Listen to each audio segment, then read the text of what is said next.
ನಮಸ್ಕಾರ ರಿವ್ಯೂ ಚಾನೆಲ್ಗೆ ಸ್ವಾಗತ. ನಾನು ಸೌಖ್ಯ ಗಾಂವ್ಕರ್. ಸಿದ್ದರಾಮಯ್ಯ ಸರ್ಕಾರ ಆರ್ಥಿಕ ಸಂಕಷ್ಟಕ್ಕೆ ಸಿಲುಕಿತ.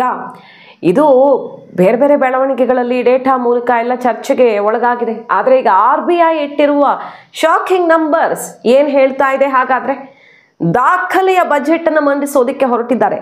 ಸದ್ಯದಲ್ಲೇ ಸಿದ್ದರಾಮಯ್ಯನವರ ಮತ್ತೊಂದು ಬಜೆಟ್, ಕರ್ನಾಟಕ ರಾಜ್ಯದ ಇತಿಹಾಸದಲ್ಲೇ ದಾಖಲೆ ಬರೆಯೋದಕ್ಕೆ ಹೊರಟಿದ್ದಾರೆ ಸಿದ್ದರಾಮಯ್ಯನವರು ಮತ್ತೊಂದು ಬಜೆಟ್ ಮೂಲಕ. ಈ ಸಲ ಈ ಹೊತ್ತಲ್ಲಿ ಹೊರಬಿದ್ದಿರುವ ನಂಬರ್ಸ್ ಏನ್ ಹೇಳ್ತಾ ಇದೆ ನೋಡಿ. ಗ್ಯಾರಂಟಿ ರಾಜ್ಯ ಸರ್ಕಾರಕ್ಕೆ ನುಂಗಲಾರದಂಥ ಸಂಕಷ್ಟವನ್ನ ತಂದಿಟ್ಟಿದೆಯಾ? RBI ರಿಲೀಸ್ ಮಾಡಿರೋ ನಂಬರ್ಸ್ ಇದು. ಸುಮ್ಮನೆ ಪ್ರತಿಪಕ್ಷಗಳು ಅಥವಾ ಊಹಾಪೋಹ ಮತ್ತೊಂದು ಮಗದೊಂದು ಅಲ್ಲ. ಈಗಾಗಲೇ ಸಾರಿಗೆ ಇಲಾಖೆ 4 ನಿಗಮಗಳ ಲೆಕ್ಕ ಕೊಟ್ಟಿದೆ. ನಷ್ಟದ ಲೆಕ್ಕ ತೋರಿಸಿ ಪ್ರತಿಭಟನೆಯ ಬಿಸಿ ಮುಟ್ಟಿಸಿರೋದು ನೋಡಿದ್ದೀವಿ. ಮತ್ತು ಸರ್ಕಾರಿ ನೌಕರರ ಹುದ್ದೆ ವೇಕೆನ್ಸಿ ಇದು ಕೂಡ ಹೇಳ್ತು. ಹಣಕಾಸು ಇಲಾಖೆಯ ಮಧ್ಯವಾರ್ಷಿಕ ವರದಿಯೂ ಕೂಡ ರಾಜ್ಯ ಸರ್ಕಾರಕ್ಕೆ ಸಂಕಷ್ಟ ಎದುರಾಗಿದೆ, ಗ್ಯಾರಂಟಿ ಎಫೆಕ್ಟ್ ಅನ್ನೋದನ್ನೇ ಹೇಳ್ತು. ಈಗ RBI ಕೊಡ್ತಿರೋ ನಂಬರ್ಸ್ ಏನು ಹೇಳ್ತಿದೆ ನೋಡಿ. ಮಹಾರಾಷ್ಟ್ರ, ಪಶ್ಚಿಮ ಬಂಗಾಳ, ಬೇರೆ ಬೇರೆ ರಾಜ್ಯಗಳದ್ದೆಲ್ಲ ಲೆಕ್ಕ ಇಡ್ತಾ ಇದೆ. 48,000 ಕೋಟಿಯನ್ನ ಪಡೆಯೋದಕ್ಕೆ ರಾಜ್ಯ ಸರ್ಕಾರ ಮುಂದಾಗಿದೆ. ಬರೀ 3 ತಿಂಗಳ ಅವಧಿ, ಜನವರಿ ಮಾರ್ಚ್, ಈ ತ್ರೈಮಾಸಿಕ ಅವಧಿಯಲ್ಲಿ, ಜನವರಿಯಿಂದ ಮಾರ್ಚ್ ಅಂದ್ರೆ ಜನವರಿ ಫೆಬ್ರವರಿ ಮಾರ್ಚ್ 3 ತಿಂಗಳ ಅವಧಿಯಲ್ಲಿ ಅಂದ್ರೆ 12 ವಾರಗಳು ಬರ್ತವೆ. 12 ವಾರಗಳ ಅವಧಿಯಲ್ಲಿ 48,000 ಕೋಟಿ ಪ್ರೊಜೆಕ್ಷನ್ ಕಾಣಿಸ್ತಾ ಇದೆ. ಅಂದ್ರೆ ವಾರಕ್ಕೆ 4,000 ಕೋಟಿ ಅಂತೆ ಪ್ರೊಜೆಕ್ಷನ್ ಈ ಒಂದು ಕ್ವಾರ್ಟರ್ ಅಲ್ಲಿ. ಸೊ ಕರ್ನಾಟಕ ಸರ್ಕಾರ ಬಹಳ ದೊಡ್ಡ ಆರ್ಥಿಕ ಸಂಕಷ್ಟದಲ್ಲಿ ಸಿಲುಕಿದೆಯಾ ಅನ್ನೋದು.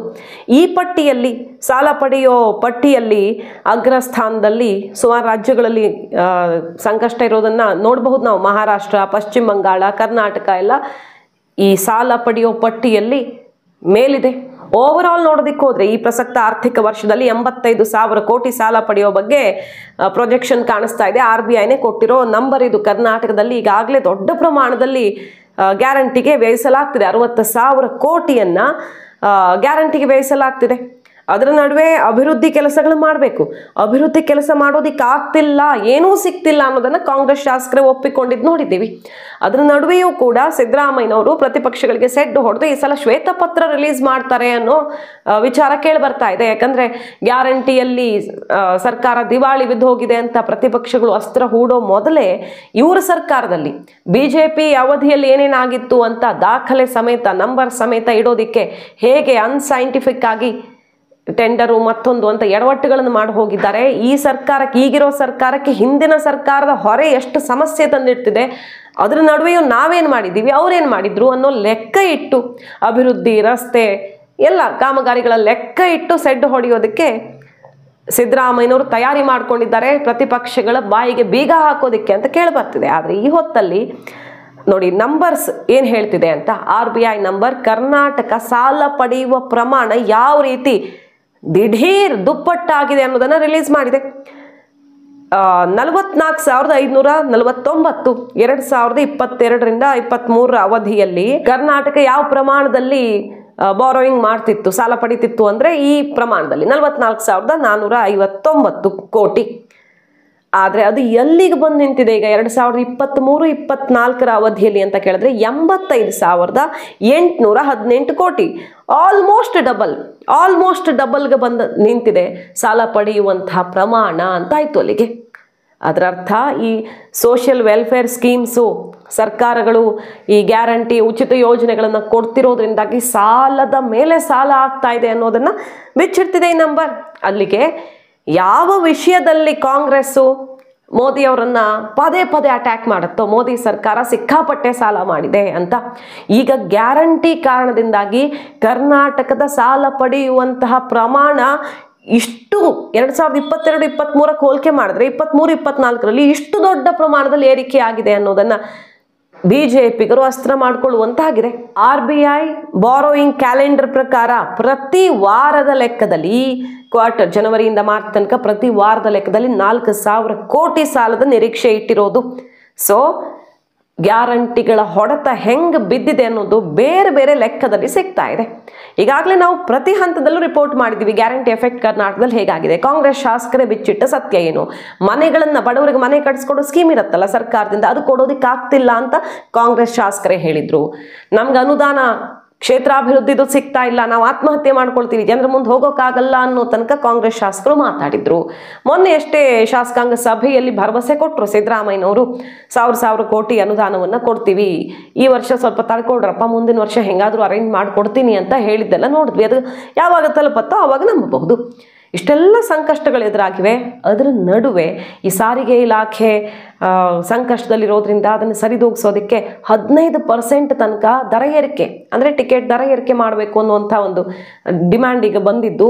15 ಅಲ್ಲದಿದ್ರೂ ಒಂದು 12% ಆದರೂ ಜಾಸ್ತಿ ಮಾಡೇ ಮಾಡ್ತಾರೆ ಅಂತ ಹೇಳಲಾಗ್ತಿರೋದು. ದೊಡ್ಡ ಪ್ರಮಾಣದಲ್ಲಿ ಜನರ ಮೇಲೆ ಹೊರೆ ಬೀಳತ್ತೆ ಅಂತ. ಹಾಲಿನ ದರ ಈಗ ಈ ಹೊಸ ವರ್ಷದ ಕೆಲವೇ ದಿನದಲ್ಲಿ ಸುಮಾರು 5 ರೂಪಾಯಿ ತನಕನೂ ಜಾಸ್ತಿ ಆಗಬಹುದು ಅಂತ ಹೇಳಲಾಗ್ತಿದೆ. ಸೊ ಎಲ್ಲ ಕಡೆಯಿಂದ ಜನರಿಗೆ ಈ ಗ್ಯಾರಂಟಿಯ ಹೊರೆ ಹೊರುವಂಥ ಪರಿಸ್ಥಿತಿ ಎದುರಾಗಲಿದೆಯಾ? ಅಷ್ಟು ಸಾಲದು ಅಂತ ಜಲಮಂಡಳಿಯಿಂದಲೂ ಹೊಸ ವರ್ಷಕ್ಕೆ ಶಾಕಿಂಗ್ ನ್ಯೂಸ್ ಬರ್ತಿದೆ.